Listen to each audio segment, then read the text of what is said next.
this is your gut, if my arm is your intestinal lining, on your intestinal wall, you would have a mucosa layer, some mucus, and it would be laying on top of there. And then embedded in all of that would be what we call villi, these hair-like structures. If you think about it, we have like little hairs inside our nose and stuff, and that's there for a reason because it's trapping and collecting things. So we have the little hair on our intestines as well, and that's trapping and collecting microorganisms, fungus, yeast, candida, bacteria, and that type of stuff. And all that would get caught in the mucosa, the mucus lining that's there as well. But the reason why you also want the hair and you want the mucus is because they're protective layers. So if this mucus layer was gone, there's more of this intestinal lining that's exposed now. And so as the hair is exposed, the bad things, the fungus, the bad bacteria and things like that that are there could damage this. And so then we begin to have more open spaces without hair or mucus protection.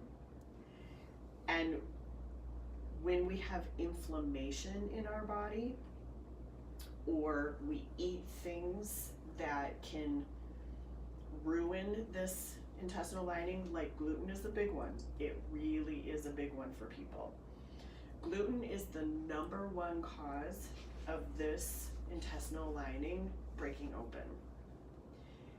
Gluten creates inflammation right here on the epithelial lining.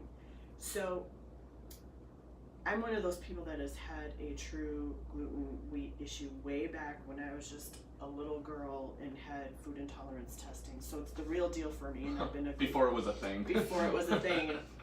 So I've known to be gluten-free, and like it wasn't widely popular back then. It was just like, you can't eat that. But I know how I would feel if I did. So I think what's going on now with a lot of people realizing that they feel so much better if they don't eat gluten is because so much of the flour and the grains are GMO. And so the true, and I should also back up and tell you what gluten is. Gluten is a protein strand inside a flour. So a flour is a carbohydrate, but depending on how much of this gluten or this protein strand that's in there, it creates the flexibility or the density of that flour, which is why you use more glutinous flours for baking cakes or things like that, because you want it to hold. If you use rice flour, which doesn't have any gluten in it, then your cake mixture, your cookies, they might just crumble and fall apart. So a good solid bread or a good solid cake that you want to have a firm structure, it's because of the gluten strand that's in there, because it's a protein strand that kind of holds things together. So that's what gluten is. It's actually a protein that we have this allergy to. But with a lot of grains containing this gluten, as these grains have become genetically modified, it's my opinion that the gluten itself obviously is genetically modified as well, so our intestines aren't recognizing that as real. So some people have a real issue with it, and some people, because now we're eating, most people, is the genetically modified flour choices,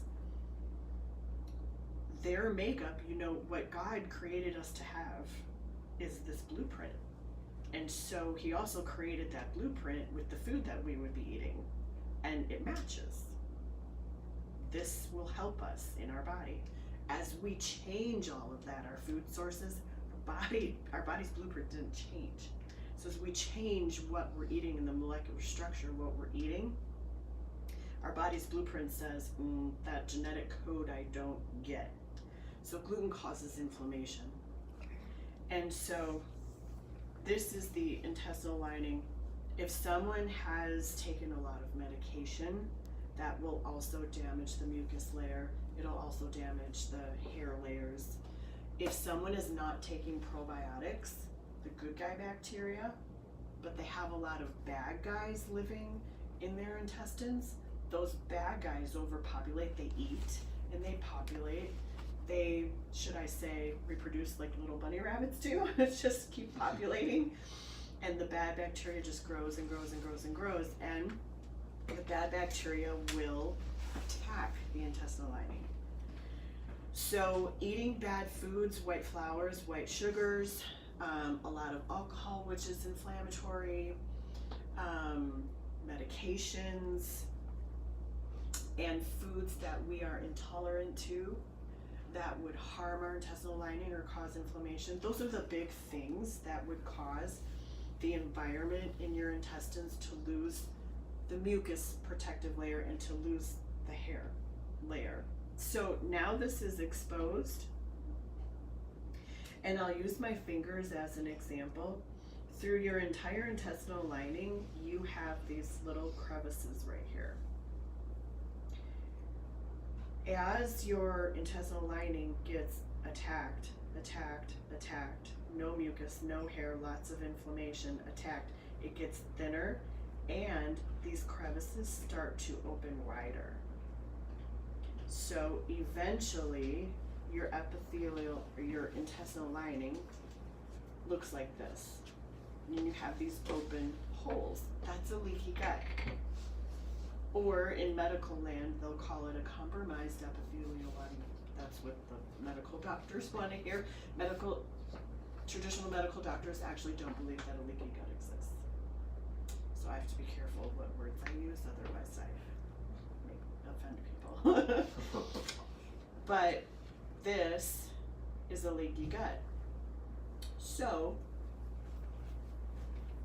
whatever I'm eating or whatever's going into my body, that goes into the intestines, and you should, here in the intestines, only be depositing vitamins, minerals, and nutrients through the gaps. So if it wasn't a leaky gut, vitamins, minerals, and nutrients would fit through here. And the bad stuff, your toxins and whatever you're honestly supposed to be pooping out, that would be too big to fit through. And that would be exiting where it's supposed to be going, in the toilet. But you only want vitamins, minerals, nutrients, fibers, the healthy things that you're getting from the food you're eating, to go from the inside of the intestines through the intestinal wall, through this little opening here, and then it gets into the bloodstream. So now that it's in the bloodstream, your blood cells carry all of that nutrition and carry it to the different organs of the body and feed the organs of the body so that they can work. But when you are too open, again, which is called a leaky gut, not only are the vitamins and minerals and nutrients getting through, but bacteria is getting through, viruses are getting through, fungus is getting through, candida is getting through, toxins are getting through. So now all of those bad guys that should have been contained inside the intestines pooped out, or if it was an issue of having a lot of bad bacteria, fungus, or something like that, at least you could have fought that war inside the intestines. But once you have these openings or a leaky gut and those microorganisms get through and get into the bloodstream,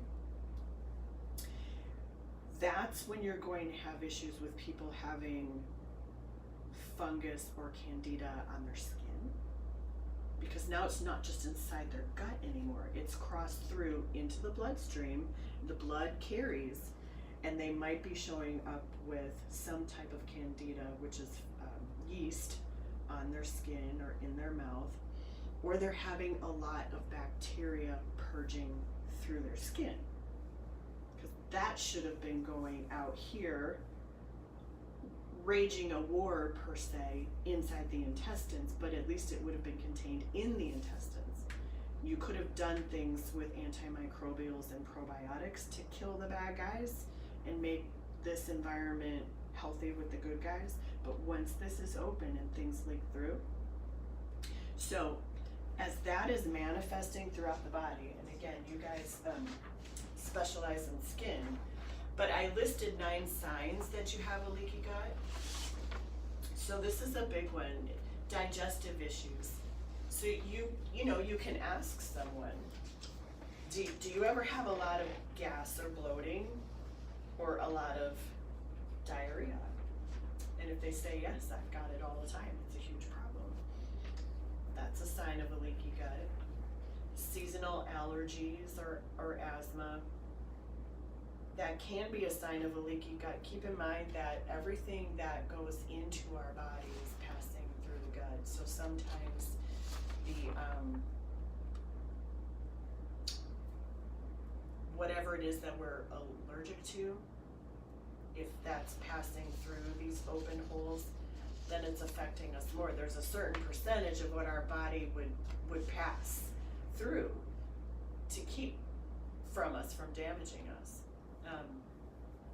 Detoxification. When my allergy season is bad, I love drinking the Ultra Clear Renew shake because it helps my body detoxify a lot of the allergens. Yeah. And keep everything going through my liver the right way, you know. Yeah, that's what I was talking to Holly about. If you guys had like something to boost your liver to help with the histamine reactions, because there's a lot of people with allergy and stuff right now. But Ultra Clear. The Ultra Clear Renew. So I have to answer it this way. Everything in there is a food. And, you know, vitamins and minerals and things like that. So everything in there would nourish the baby and help the baby do what it's supposed to do as well. But it really depends on how much you want to take, what the dosage is of that.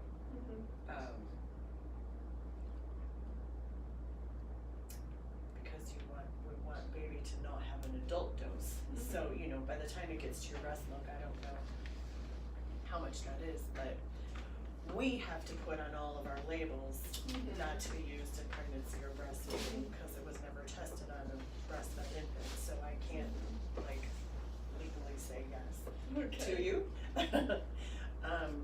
But I can tell you that everything in there, everything in Ultra Clear Renew is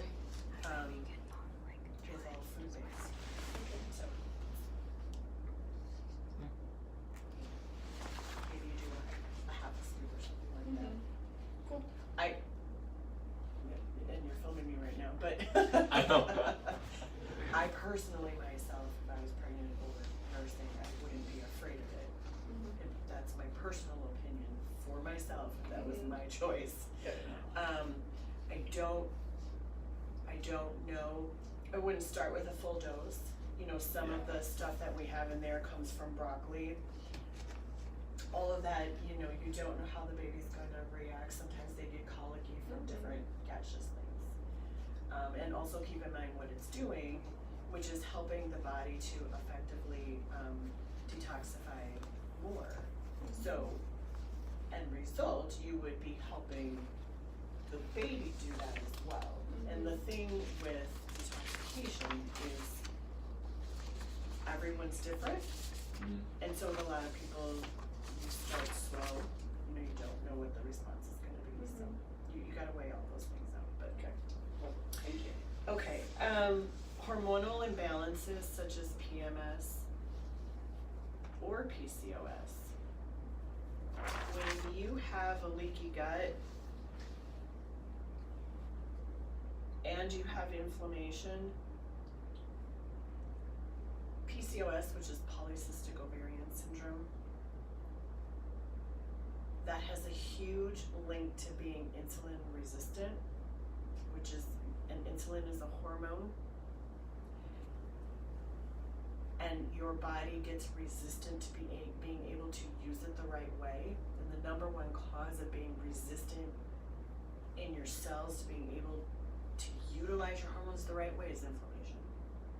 So inflammation and leaky gut go hand in hand, because if your gut is inflamed, that inflammation is attacking and ruining and causing more open holes.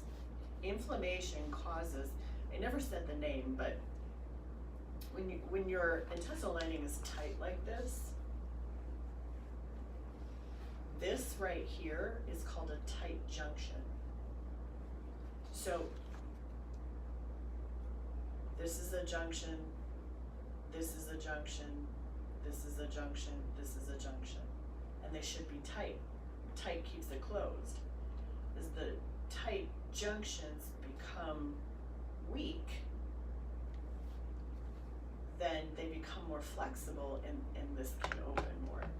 So inflammation makes the tight junctions very weak.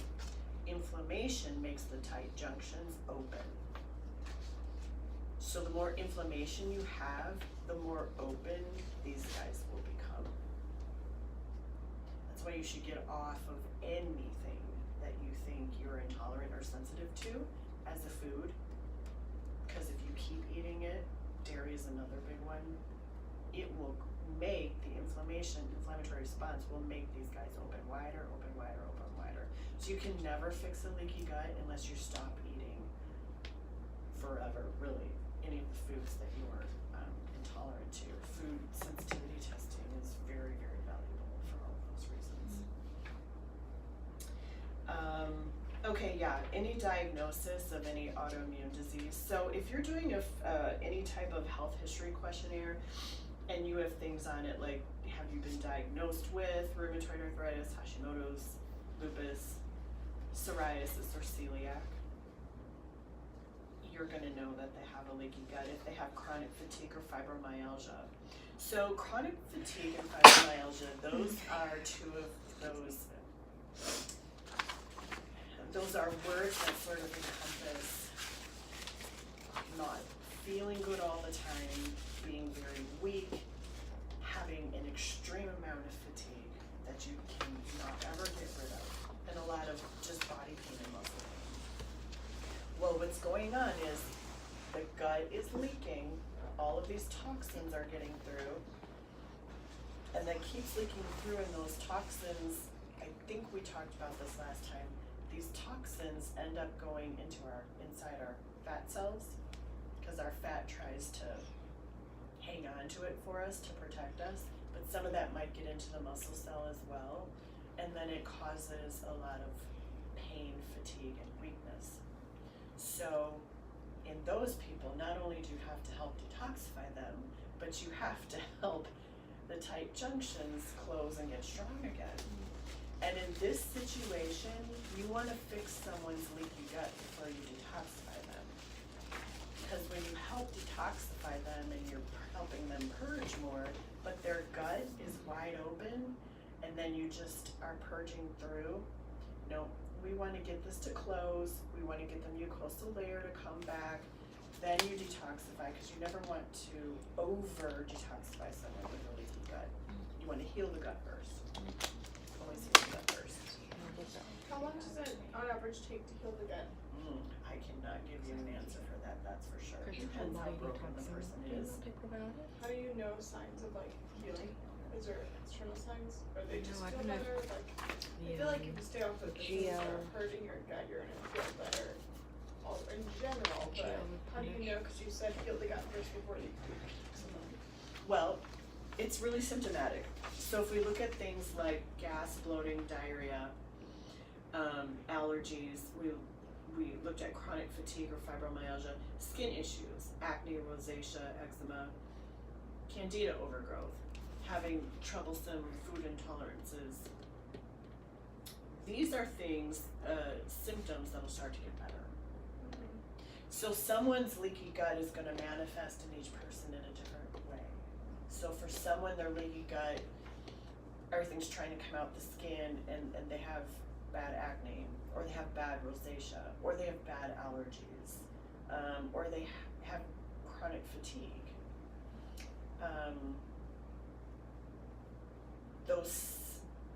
The symptom in the chronic fatigue person is the fatigue. The symptom in the person with the psoriasis is the psoriasis. So the psoriasis person, part of how you know their leaky gut is healing is that the psoriasis is starting to go away. Part of how you know that the person with the chronic fatigue, their gut is healing, is their chronic fatigue gets better. Their level of fatigue gets less. So it depends on what the symptom is and how that has manifested. Now, there's other ways. There's labs that can do these assessments as well. There's labs that will show you what the microbiota level is. Like, do you have a lot of good guys or do you have a lot of bad guys? There's labs that will help you assess, you know, what the tight junctions are doing.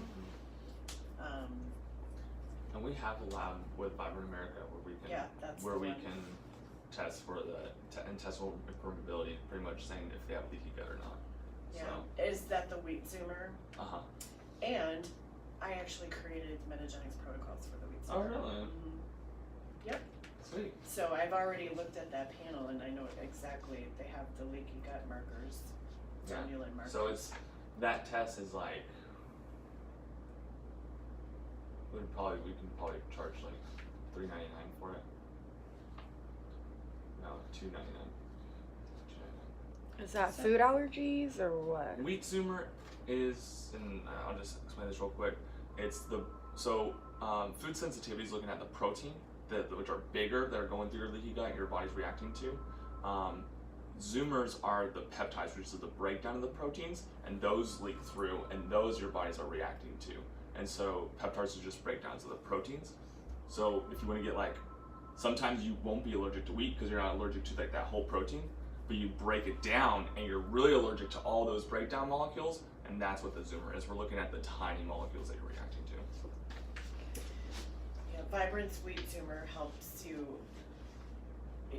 it'll help you assess if you have wheat issues and or gluten issues. And what your intestinal lining is doing, because it tests the zonulin marker, which is the marker that will tell the tight junctions to open. So if your zonulin is real high, it means your junctions are open, which is the diagnosis of leaky gut. I have a quick question. So someone that does have leaky gut, we have a machine called Sculpt, which helps to detoxify the toxins in your fat cell. Would that be something that you should hold off on for that person until they heal themselves? Like, would that make their situation worse? Since it's like Some microcurrent intends unit through the whole body. Well, I think to her thing before, it was like detox, and one of your main sources of detox is defecation, right? And throughout the colon. So if your colon is leaking, you're trying to get more toxins out, and your colon is still leaking, then it's just leaking back into the system. So I think that was kind of one of the main ways. But I think with this one, would probably be more. I mean, it could be. I mean, you're peeing it out, you're pooping it out. I don't know how intense it would be compared to being on an actual. So when I said what I said, I more so meant like you as a program putting someone on a 10-day or a 28-day detoxification program to nutritionally support them in a treatment of something without addressing their gut first. So it was more of a treatment protocol where I was suggesting do the gut first. Now when you do the sculpting and the toxins come out of the fat, the toxins do have to run through the liver. So you could offer liver the Advoclear, which will help neutralize the toxins so they're not harmful to the body.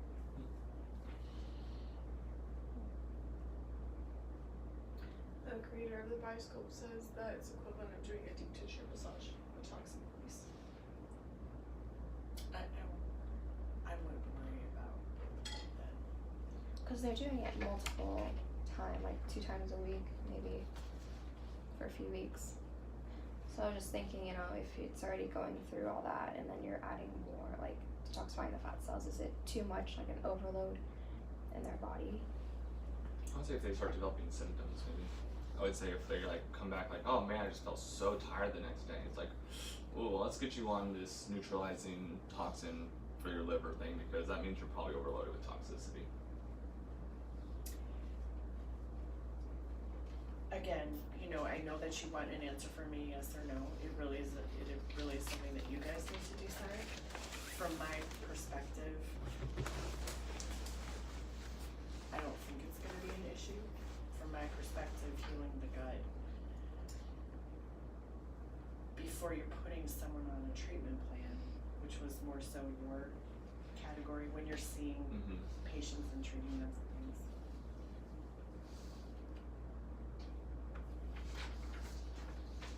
You just never know. You could throw integrity in there though, ultraflora integrity, that probiotic helps. Specifically what it's doing is it's helping these guys to get stronger and it's protecting. So while your gut is leaky, when you have the ultraflora integrity probiotic in the body and it's protecting, as things come to attack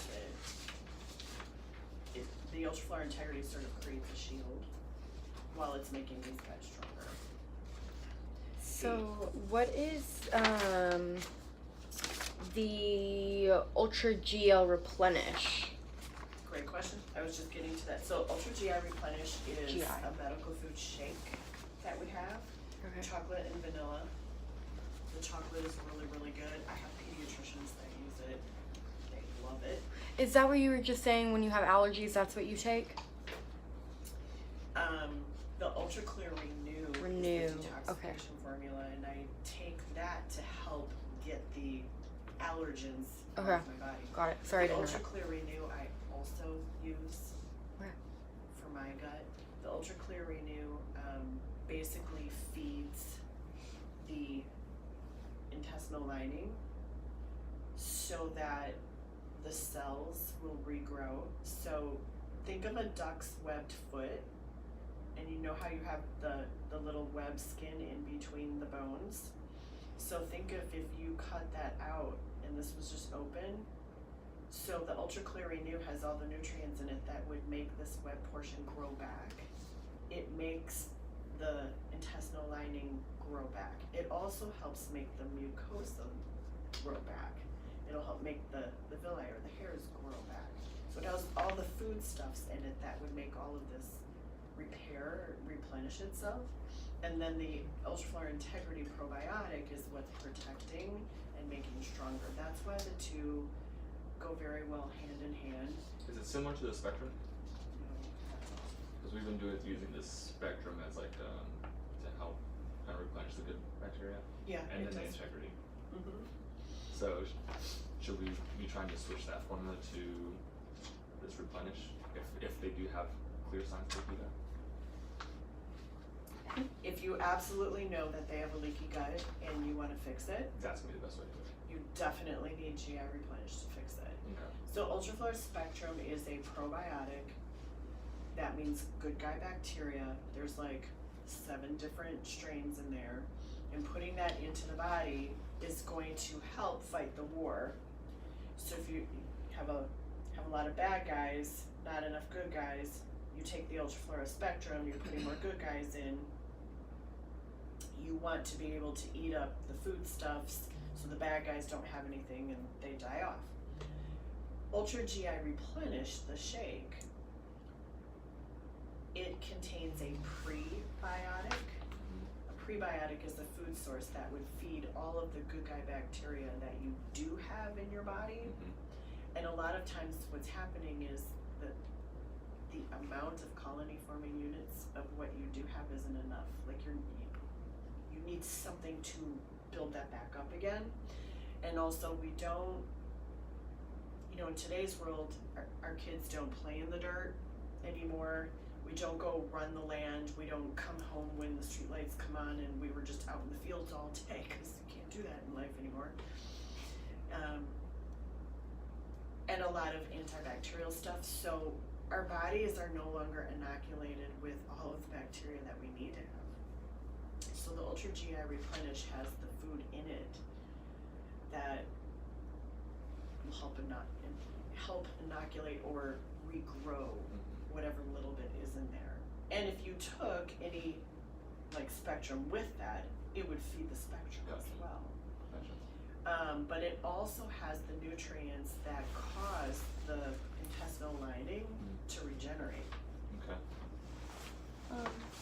Question. So, what's the difference? I see that there's the control probiotic and the spectrum. Should they be on both of them? So I don't want you guys to get too lost in this protocol here. This was probably more for Trey if he had a very hardcore patient. The Ultraflora Control probiotic is one that you can use if you've done the wheat zoomer and you see high zonulin levels. The Ultraflora Control, the bacteria that's in there actually lowers zonulin. Vibrant Labs also looks for something called LPS, which is a harmful bacteria toxin. And that's also how you know you have a leaky gut, because if you have high blood levels of LPS, it means that your gut is open and the toxin part of the bacteria has gotten out. So Ultraflora Control was part of the Vibrant protocol. The bacteria poop is Yeah, going exactly. into your system. Exactly. I think for you guys, the best thing to stick with is Integrity and GI Replenish as your protocol. And if you decide to use Vibrant Labs, you'll know when to fit in the Ultraflora Control. Okay. But let me say this, Ultraflora Control, that probiotic is for appetite control. It promotes satiety, meaning a feeling of fullness. It helps you turn off the desire to eat. So there could also be something broken in your gut. We'll take a case of that. We have Vegas coming up. No, it really does work. It really does work. And in your gut, you are supposed to send signals to the brain, hormone signals that tell the brain to understand that you're satisfied. So what if you have like a client who doesn't really eat that often? Would you not want to get them on that? Like if they only eat like one thing a day, like one meal a day? No, you would not want them to. Okay.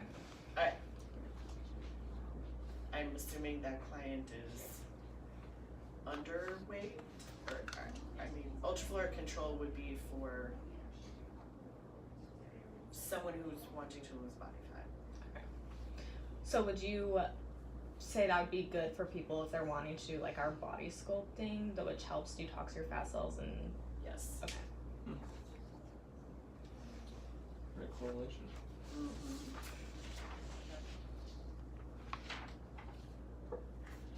So as far as leaky gut is concerned, I think for all of you, the main things to focus on to help someone heal from that would be Ultraflora Integrity, the probiotic, and Ultra GI Replenish, the drink. You can throw the spectrum in there as you see fit, but Integrity has a place with protecting and strengthening, and GI Replenish, the drink, helps all of this regenerate, repair, and strengthen. The spectrum, the Ultraflora spectrum, that's for when you're wanting to help someone with If they're on like antibiotics or something like yes, that. Okay. constipation or diarrhea, some yeast, or just you think that they need more good guys, something simple like that. Also tying into that, the enzymes, which enzymes come into play if someone is having like that bloating, gas, would you say, oh, like if they don't really have all of the leaky gut symptoms, but they're having like bloating and gas, and for you guys it's like, oh, I would notice just some that minor gut issues, Yeah. would you say, all right, take the spectrum and the enzymes? Exactly, and so they're always gonna know it's usually poor digestion, or every time they eat protein, their stomach blows up. That's probably the need for hydrochloric acid and pepsin, which is the Medigest. Every time I eat carbohydrates, my stomach blows up. Do you guys have any like you can call it antacids that are like good for the gut that won't like destroy it? For people with heartburn? We have a formula called Zinlori, and that would be our heartburn formula. Does it lower acid in the gut? Because that's typically the problem that you have heartburn because you have too little of hydrochloric acid in the stomach. Right. And your sphincter isn't closing because it needs enough hydrochloric acid to say, oh, don't want that out. And so it's too low, and then it just like your stomach contracts and it shoots up, right? So you want to add more hydrochloric acid to your stomach. That's the Spectrazyme Medigest. That's hydrochloric acid with pepsin. Pepsin is for digesting protein. Mm-hmm. And then another question, kind of off topic. Can you kind of explain SPM active? Because I have a hard time explaining it to people. Yeah, that's a hard one.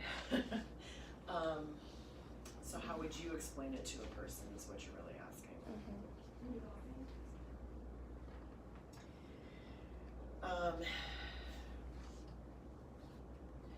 So in understanding inflammation, first I'm going to explain it a little, just a tiny bit more meatier to the explanation for you, and then try to go backwards and explain it in a different way to help you explain it to the patient. But I want to help you understand it first. Okay. So with inflammation, we have two phases. Inflammation begins and it ends. So phase 1 and phase 2. When it begins, it's because something caused that. Whether it was a procedure that you did on someone that caused inflammation, or someone stubbed their toe, or it's allergies, or you ate a food that made you inflamed, or you had surgery. Something starts the inflammation. That's the beginning, or what we call acute. Acute means in the moment. And what helps that stage of inflammation are things like fish oil or curcumin or turmeric, they're the same thing. Or a lot of people are on over-the-counter medications, which we call NSAIDs, like ibuprofen, Tylenol, or they're given a prescription anti-inflammatory. But all of those things help in the beginning stage of inflammation to either block the message, the inflammatory message, or turn down the volume of the inflammatory message.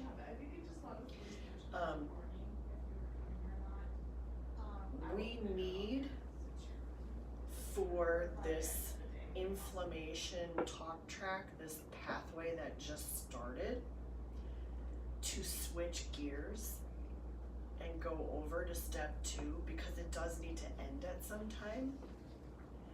And if it never transitions over to hearing a message differently that tells it you can resolve now, you can go back to normal and clean up all of the mess that you created during your time of inflammation. If we never hear that communication, then that inflammation message that started, it just lingers. It's like smoldering. Like if you have just smoldering little sticks, and if you just throw in a little bit of ignition, you're just gonna blow. That chronic inflammation is when you're just sitting there just smoldering. So SPM active is what tells this step that it's time for inflammation to be done now. This step, which uses fish oil or anti-inflammatory herbs like curcumin or turmeric or a prescription medication, it doesn't tell it that it's time to be done 100%. It just tells it to have a softer voice with speaking inflammation. NSAIDs medications, herbs, fish oils don't work here. There's only one thing that works in this stage of saying, you are all done now. Time to stop. No chronic inflammation. No just sitting there smoldering and lingering. Go back to how it was before this ever started. Take away the pain and take away all the mess that you created from the injury or what have you. SPM is a completely different ingredient that sends a completely different message. And that message is what resolves or tells inflammation to resolve itself and go back to normal 100%. Okay, so that being said, I guess with a patient, you might help them understand that their inflammation issue, the reason why it's not going away, the reason why they still have it, is because their body needs to make something called an SPM that would tell the body to make it go away. And when we don't have enough of that, then the inflammation just lingers. And that's why we have the chronic pain or the inflammatory skin conditions. Because the normal things for inflammation aren't able to tell the body to make it go away 100%. Only an SPM can tell it to make it go away 100%. And our bodies need to make SPMs in ourselves, but when we're not nutritionally healthy or we're just not really good at making them, we don't have enough. So sometimes our inflammation hangs out for a while. It can't go away by itself. So anyone who has